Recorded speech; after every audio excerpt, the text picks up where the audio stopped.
I'd like to show you several data sets inside of ArcGIS Online that you might find interesting or useful or illustrative as you finish up your story map for this course. I just wanted to point out that it's easy to find some of these sample data sets that I've enabled for you, that I've loaded into the cloud for you by asking for add and the search button and asking for it to search anywhere in ArcGIS Online, which has hundreds of thousands of layers now apparently. But if you look for the tag Zolwig data, and I don't think it's case sensitive, it will show the various layers that I've tagged in that way that I intend to share with students and colleagues. So among the data sets we have here are one called waterfowl flyways, and we can go ahead and add that to the map. And another that can be added is migration routes. We can go ahead and add that to the map as well. And the reason I've put up both of these layers is to illustrate how the data set, and I believe I mentioned this before, that was obtained from a federal government agency, the Fish and Wildlife Service, defined the flyways for waterfowls as western, midwestern, central, and eastern, or some other completely non-biological, non-ecological designation.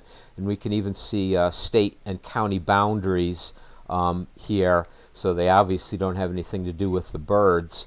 What I suggested would be better is to use one of the maps that was in a picture format, georeference it, and heads-up digitize it, which I have done, and I hope I made it clear that techniques like that are things that you can realize or have been done but don't need to actually do. Well, here's the result of that particular operation. It shows the flyways through the eastern part of North America, a much more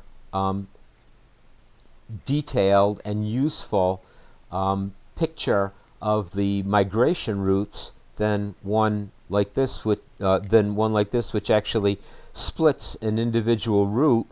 So a bird who flies this actual route, which is relatively well understood, actually crosses two zones, and therefore this large blue map really has no value at all. So we'll turn it off.